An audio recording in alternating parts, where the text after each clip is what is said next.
I grew up to study the brain because I have a brother who has been diagnosed with a brain disorder, schizophrenia. And as a sister, and later as a scientist, I wanted to understand why is it that I can take my dreams, I can connect them to my reality, and I can make my dreams come true. What is it about my brother's brain and his schizophrenia that he cannot connect his dreams to a common and shared reality, so they instead become delusion? So I dedicated my career to research into the severe mental illnesses, and I moved from my home state of Indiana to Boston, where I was working in the lab of Dr. Francine Bennis in the Harvard Department of Psychiatry. And in the lab, we were asking the question, what are the biological differences between the brains of individuals who would be diagnosed as normal control, as compared with the brains of individuals diagnosed with schizophrenia, schizoaffective, or bipolar disorder? So we were essentially mapping the microcircuitry of the brain, which cells are communicating with which cells, with which chemicals, and then in what quantities of those chemicals. So there was a lot of meaning in my life because I was performing this type of research during the day, but then in the evenings and on the weekends, I traveled as an advocate for NAMI, the National Alliance on Mental Illness. But on the morning of December 10, 1996, I woke up to discover that I had a brain disorder of my own. A blood vessel exploded in the left half of my brain. And in the course of 4 hours, I watched my brain completely deteriorate in its ability to process all information. On the morning of the hemorrhage, I could not walk, talk, read, write, or recall any of my life. I essentially became an infant in a woman's body. If you've ever seen a human brain, it's obvious that the two hemispheres are completely separate from one another. And I have brought for you a real human brain. Yes. Thank you. So this is a real human brain. This is the front of the brain, the back of the brain with the spinal cord hanging down. And this is how it would be positioned inside of my head. And when you look at the brain, it's obvious that the two cerebral cortices are completely separate from one another. For those of you who understand computers, our right hemisphere functions like a parallel processor, while our left hemisphere functions like a serial processor. The two hemispheres do communicate with one another through the corpus callosum, which is made up of some 300 million axonal fibers. But other than that, the two hemispheres are completely separate. Because they process information differently, each of our hemispheres think about different things, they care about different things, and dare I say, they have very different personalities. Excuse me. Thank you. It's been a joy. Our right human hemisphere is all about this present moment. It's all about right here, right now. Our right hemisphere, it thinks in pictures, and it learns kinesthetically through the movement of our bodies. Information in the form of energy streams in simultaneously through all of our sensory systems, and then it explodes into this enormous collage of what this present moment looks like, what this present moment smells like and tastes like, what it feels like, and what it sounds like. I am an energy being connected to the energy all around me through the consciousness of my right hemisphere. We are energy beings connected to one another through the consciousness of our right hemispheres as one human family. And right here, right now, we are brothers and sisters on this planet, here to make the world a better place. And in this moment, we are perfect, we are whole, and we are beautiful. My left hemisphere, our left hemisphere, is a very different place. Our left hemisphere thinks linearly and methodically. Our left hemisphere is all about the past, and it's all about the future. Our left hemisphere is designed to take that enormous collage of the present moment and start picking out details, and more details about those details. It then categorizes and organizes all that information, associates it with everything in the past we've ever learned, and projects into the future all of our possibilities. And our left hemisphere thinks in language. It's that ongoing brain chatter that connects me and my internal world to my external world. It's that little voice that says to me, hey, you got to remember to pick up bananas on your way home. I need them in the morning. It's that calculating intelligence that reminds me when I have to do my laundry. But perhaps most important, it's that little voice that says to me, I am. I am. And as soon as my left hemisphere says to me, I am, I become separate. I become a single, solid individual, separate from the energy flow around me and separate from you. And this is a portion of my brain that I lost on the morning of my stroke. On the morning of the stroke, I woke up to a pounding pain behind my left eye. And it was the kind of pain, caustic pain, that you get when you bite into ice cream. And it just gripped me, and then it released me. And then it just gripped me, and then it released me. And it was very unusual for me to ever experience any kind of pain, so I thought, okay, I'll just start my normal routine. So I got up and I jumped onto my cardio glider, which is a full body, full exercise machine.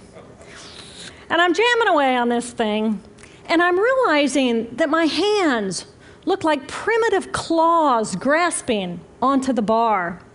And I thought, that's very peculiar, and I looked down at my body, and I thought, whoa, I'm a weird-looking thing.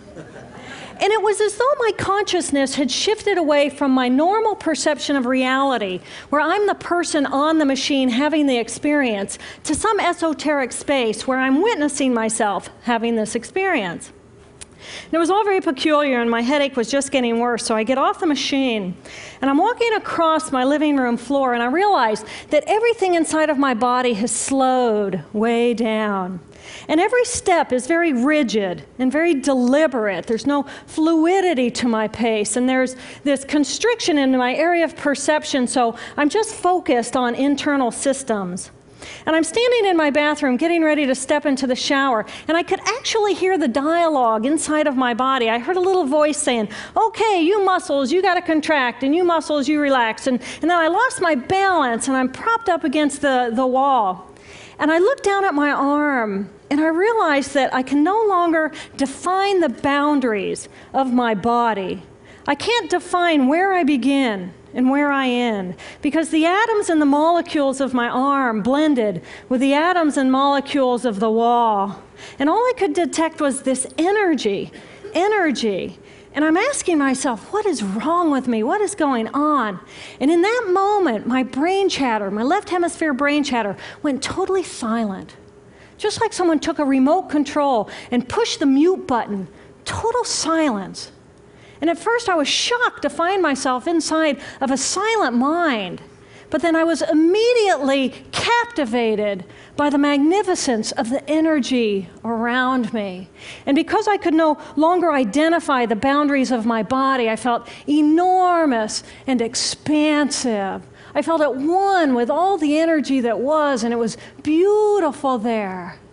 And then all of a sudden, my left hemisphere comes back online, and it says to me, hey, we got a problem, we got to get some help. And I'm going, oh, I got a problem. So it's like, okay, I got a problem. But then I immediately drifted right back out into the consciousness, and I affectionately refer to this space as La La Land. But it was beautiful there. Imagine what it would be like to be totally disconnected from your brain chatter that connects you to the external world. So here I am in this space, and my job and any stress related to my job, it was gone. And I felt lighter in my body. And imagine all of the relationships in the external world and any stressors related to any of those, they were gone. And I felt this sense of peacefulness. And imagine what it would feel like to lose 37 years of emotional baggage. Oh, I felt euphoria. Euphoria. It was beautiful there. And then again, my left hemisphere comes online and it says, hey, you've got to pay attention. We've got to get help. And I'm thinking, I got to get help. I got to focus. So I get out of the shower and I'm mechanically dressed and I'm walking around my apartment and I'm thinking, I got to get to work. I got to get to work. Can I drive? Can I drive? And in that moment, my right arm went totally paralyzed by my side. Then I realized, oh my gosh, I'm having a stroke. I'm having a stroke. And then the next thing my brain says to me is, wow, this is so cool. This is so cool. How many brain scientists have the opportunity to study their own brain from the inside out? And then it crosses my mind, but I'm a very busy woman. I don't have time for a stroke. It's like, okay, I can't stop the stroke from happening, so I'll do this for a week or two, and then I'll get back to my routine. Okay, so I got to call help. I got to call work. I couldn't remember the number at work. So I remembered in my office I had a business card with my number on it. So I go into my business room, and I pull out a 3-inch stack of business cards. And I'm looking at the card on top. And even though I could see clearly in my mind's eye what my business card looked like, I couldn't tell if this was my card or not, because all I could see were pixels. And the pixels of the words blended with the pixels of the background and the pixels of the symbols, and I just couldn't tell. And then I would wait for what I call a wave of clarity. And in that moment, I would be able to reattach to normal reality. And I could tell, that's not the card, that's not the card, that's not the card. It took me 45 minutes to get 1 inch down inside of that stack of cards. In the meantime, for 45 minutes, the hemorrhage is getting bigger in my left hemisphere. I do not understand numbers. I do not understand a telephone, but it's the only plan I have. So I take the foam pad and I put it right here. I take the business card, I put it right here, and I'm matching the shape of the squiggles on the card to the shape of the squiggles on the foam pad. But then I would drift back out into la la land and not remember if when I come back if I'd already dialed those numbers. So I had to wield my paralyzed arm like a stump and cover the numbers as I went along and push them so that as I would come back to normal reality, I'd be able to tell, yes, I've already dialed that number. Eventually, the whole number gets dialed, and I'm listening to the phone, and my colleague picks up the phone, and he says to me, and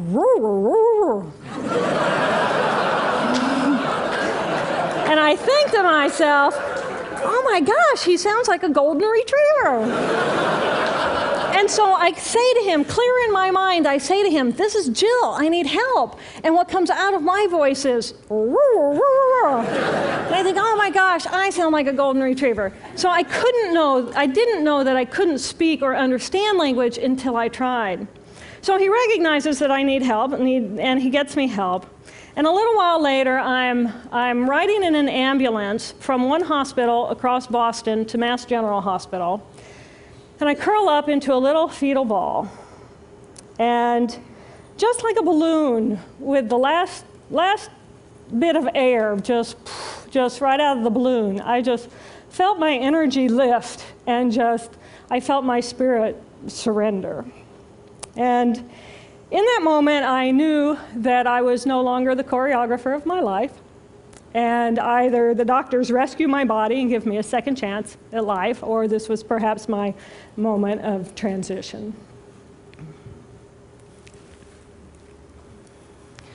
When I woke later that afternoon, I was shocked to discover that I was still alive. When I felt my spirit surrender, I said goodbye to my life, and my mind was now suspended between two very opposite planes of reality. Stimulation coming in through my sensory systems felt like pure pain. Light burned my brain like wildfire, and sounds were so loud and chaotic that I could not pick a voice out from the background noise, and I just wanted to escape. Because I could not identify the position of my body in space, I felt enormous and expansive, like a genie just liberated from her bottle. And my spirit soared free like a great whale gliding through a sea of silent euphoria. nirvana. I found nirvana.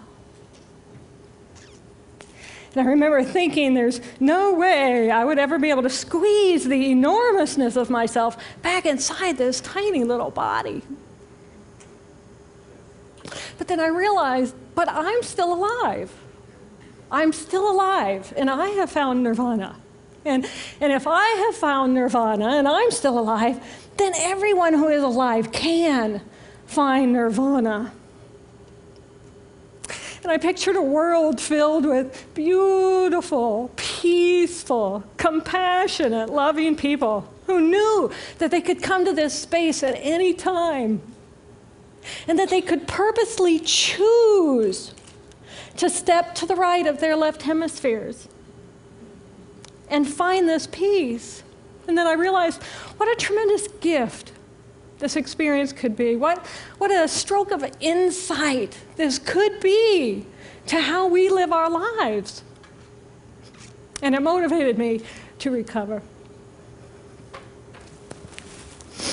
2.5 weeks after the hemorrhage, the surgeons went in and they removed a blood clot the size of a golf ball that was pushing on my language centers. Here I am with my mama, who's a true angel in my life.